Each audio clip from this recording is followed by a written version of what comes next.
झारखंड की हेमंत सरकार कुर्मी जाति को ओबीसी में रखने की अनुशंसा कर रही है।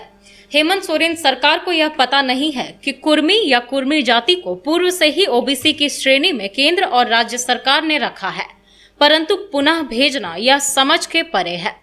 उक्त बातें कुर्मी विकास मोर्चा के प्रदेश अध्यक्ष शीतल ओहदार ने डुमरी के चैनपुर क्षेत्र पंचायत सचिवालय में एक कार्यक्रम के दौरान कही। उन्होंने कहा कि कुर्मी जाति को एससी में शामिल करने के लिए कई वर्षों से आंदोलन किया जा रहा था, जिसके बाद पूर्व की रघुवर सरकार ने कुर्मी विकास मोर्चा को यह आश्वासन दिया था कि कुर्मी जाति को एसटी में भी शामिल किया जाएगा।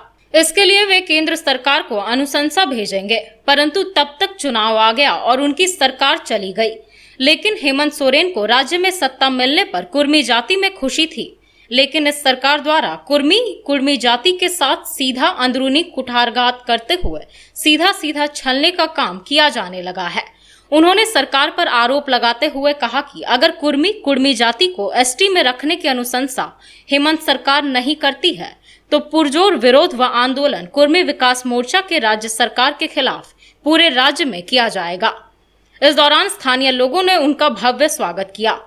सभा को कुर्मी विकास मोर्चा के जिला अध्यक्ष निरंजन महतो, जिला युवा अध्यक्ष धनेश्वर महतो, प्रवक्ता रामचंद्र महतो, चैनपुर मुखिया रामप्रसाद महतो सहित कई गणमान्य लोगों ने भी संबोधित किया। आज कुर्मी विकास मोर्चा गिरिडीह इकाई की ओर से बैठक की जा रही है। वर्तमान समय में जो सरकार झारखंड में है, हेमंत सोरेन जी की सरकार है। हम लोग ऐसा आशा नहीं किए थे कि हेमंत जी मुख्यमंत्री बनेंगे तो इस तरह कुर्मियों के खिलाफ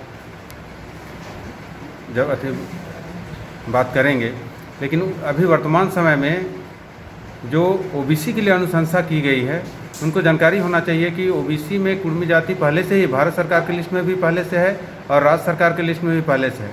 उसके बावजूद फिर से अनुशंसा करना ये कुर्मियों के लिए घातक साबित हो रहा है। वो चाल कर खेल रहे हैं हम लोग के लिए। उनको ये भी जानकारी होना चाहिए, पिछले सरकार में जब हम लोग इस मांग को उठा रहे थे कि कुर्मी को अनुसूचित जनजाति की सूची में सूचीबद्ध किया जाए और एक मांग पत्र दिया जा रहा था रघुवर दास जी को, और उस मांग पत्र में सबसे पहला नंबर पर उन्होंने साइन किया है कि हाँ कुर्मी को एसटी में शामिल किया जाएगा। और जब उनकी बारी आई है तो ओबीसी में अनुशंसा कर रहे हैं। सीधा कुर्मियों पे धोखा हो रहा है। हम लोग किसी कीमत पे बर्दाश्त नहीं करेंगे। अभी तक उन्होंने ओबीसी का जो प्रस्ताव आया उसको अपने पास रखे हुए हैं, अभी केंद्र सरकार को दिए नहीं हैं। मेरा उनसे आग्रह है कि आप केंद्र सरकार को कुर्मी को एसटी में शामिल करने के लिए अनुशंसा करें, ना कि ओबीसी में। क्योंकि सरकार में कुर्मी नेता बहुत हैं, मंत्री भी हैं, तो उन लोग क्यों नहीं आवाज़ उठा रहे हैं? आप सभी समाज के सभी नेताओं से, एमपी हो, एमएलए हो या मंत्री हो, सभी से बात चल रहा है। एक बड़ा आंदोलन होगा और हेमंत सोरेन जी अगर उसको वापस करते हैं और कुर्मी को एसटी में शामिल करने का अनुशंसा नहीं करते हैं तो एक बड़ा आंदोलन का रूपरेखा बना रहे हैं। सभी लोग एकजुट हैं।